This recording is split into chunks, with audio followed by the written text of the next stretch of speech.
Hello student, आज का जो टॉपिक है वो आयनिक कंपाउंड्स के बारे में है। तो आयनिक कंपाउंड की डेफिनेशन क्या होगी, आयनिक कंपाउंड्स क्या होते हैं, इनकी कुछ प्रॉपर्टीज़ हैं, फिर स्ट्रक्चर है आयनिक कंपाउंड का। तो चलिए डिस्कस करते हैं। सबसे पहले हम इसकी डेफिनेशन लिखेंगे। आयनिक कंपाउंड की डेफिनेशन आप कैसे करेंगे? ऐसे कंपाउंड्स हैं जो कि आयनिक बॉन्ड की वजह से बनते हैं। कंपाउंड्स क्या लिखेंगे आप? Compounds formed as a result of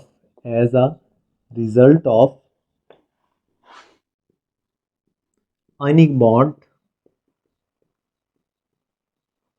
are called क्या कहलाएंगे?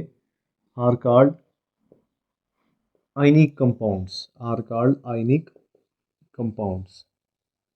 तो ऐसे कंपाउंड जो कि आयनिक बॉन्ड के नतीजे में वजूद में आए तो क्या कहलाएंगे? आयनिक कंपाउंड्स कहलाएंगे। फिर इनकी कुछ प्रॉपर्टीज़ हैं आयनिक कंपाउंड्स की। Properties of ionic compound normally short question आ जाता है। आयनिक कंपाउंड की डेफिनेशन तो बहुत कम पूछते हैं। इसकी मिसाल भी दे सकते हैं ना आप आयनिक कंपाउंड की। यहाँ पर इसकी मिसाल क्या होगी? इसकी मिसाल में आप लिख सकते हैं, मिसाल के तौर पर NaCl एक आयनिक कंपाउंड है जो कि टेबल साल्ट का एक फार्मूला यूनिट मैंने लिखा। इसी तरह आप लिख सकते हैं CaCO3 भी लिख सकते हैं सम केसेस में। चले NaCl काफ़ी है मेरे ख्याल से। अच्छा, इसके अलावा हम डिस्कस करने जा रहे थे प्रॉपर्टीज़ को। तो प्रॉपर्टीज़ में सबसे पहली जो प्रॉपर्टी आप यहाँ पर मेंशन करेंगे आयनिक कंपाउंड की, वैसे तो काफ़ी सारी प्रॉपर्टीज़ हैं, तरतीब से लिखेंगे हम। आयनिक कंपाउंड की प्रॉपर्टीज़ में आयनिक कंपाउंड्स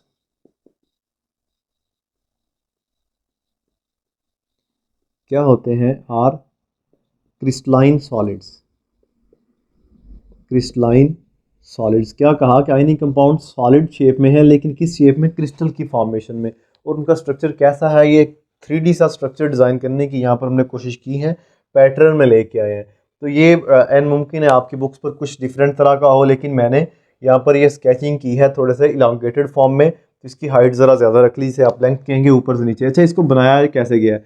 सिंपली ये इतना कोई बड़ा क्वेश्चन भी नहीं है और ना ही ये एग्ज़ाम में आता है, लेकिन फिल वक्त चूँकि बच्चों की ख्वाहिश होती है कि हम भी ऐसा कोई स्ट्रक्चर बनाएं, तो बना भी देना चाहिए। आयनिक कंपाउंड जो है वो किस क्रिस्टल्स की फॉर्म में होते हैं। ये एक स्क्वायर बना लें या एक रेक्टेंगुलर लंबी लॉन्गेटेड बना लें। फिल वक्त ये एक स्क्वायर बनाया, फिर इसके अंदर ये दूसरा स्क्वायर बना दिया, फिर इस दूसरे स्क्वायर के अंदर आप तीसरा स्क्वायर डिज़ाइन करेंगे।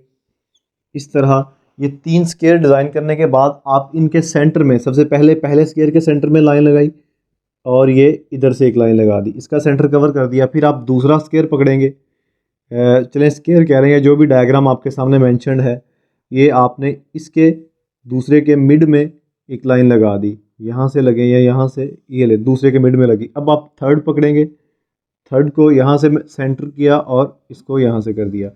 अब इसके कॉर्नर्स को आपने जोड़ देना है। तो ये कॉर्नर जोड़ दिए गए, ये कॉर्नर और ये कॉर्नर। इसी तरह ये कॉर्नर जोड़ दिए। फिर यहाँ पर ये थोड़ा सा साइड में हो गया, लेकिन फिर वक्त ये यहाँ पे आना चाहिए था, यहाँ पर जुड़ना चाहिए था, और ये जुड़ गए और ये कॉर्नर जुड़ गए।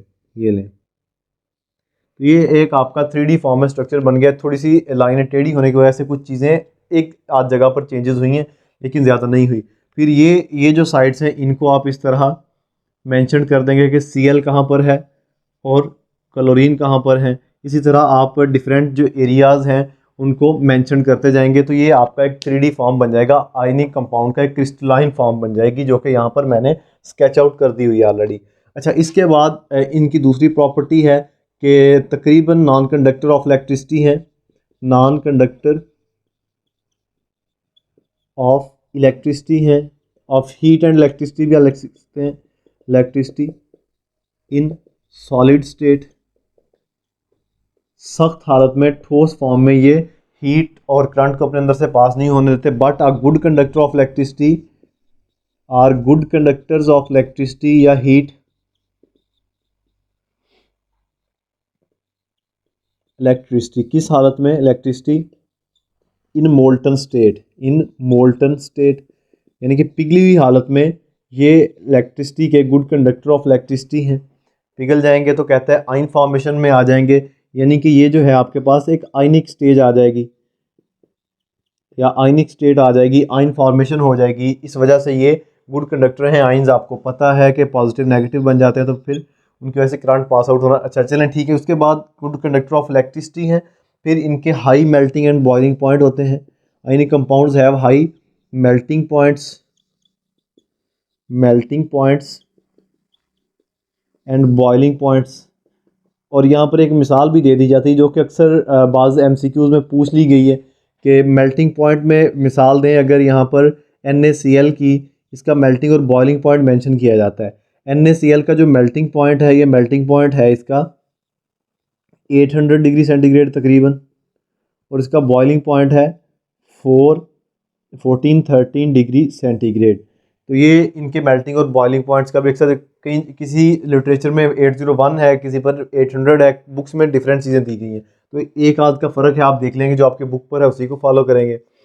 इसके बाद एक लास्ट पॉइंट लिखेंगे आप इसका, held by strong electrostatic force of attraction. Held by strong electrostatic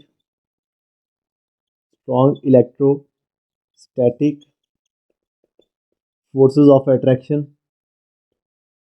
ये चीज़ हम आयनिक कंपाउंड, जब हमने आयनिक बॉन्ड पढ़ा है वहाँ पर हमने देखा था कि जैसे आयंस बनते हैं, आयंस फॉर्मेशन के बाद जो अपोजिट आयंस हैं, अपोजिट चार्ज रखने वाले आयंस हैं, इनके दरमियान एक स्ट्रॉन्ग किस्म की इलेक्ट्रोस्टैटिक फोर्सेस ऑफ अट्रैक्शन बन जाती हैं। इसकी वजह से ये वजूद में आते हैं। अच्छा इसके बाद चलें एक और लास्ट पॉइंट कर लेते हैं। Dissolve in polar solvents. Dissolve in polar solvents like H2O। Polar solvent ऐसे सॉल्वेंट जिनमें पोल्स बनते हैं, और आपने देखा है ये एक पोलर सॉल्वेंट, ये एक पोलर सॉल्वेंट है। इसी तरह कुछ और है जिनमें क्या बनता है, जिनमें पोल्स बनते हैं। ये आपने देखा था। इस तरह के कुछ सॉल्वेंट्स हैं जिनमें ये सॉल्युबल है, क्योंकि आयन फॉर्मेशन की वजह से अपोजिट पोल्स एक दूसरे के चल जाते हैं, उनमें इजीली डिजॉल्व हो जाते हैं। और आपने ये पढ़ा भी है, लाइक डिजॉल्व लाइक। तो ये आयनिक कंपाउंड की प्रॉपर्टीज़ हैं और ये उनका स्ट्रक्चर हमने ड्रा किया।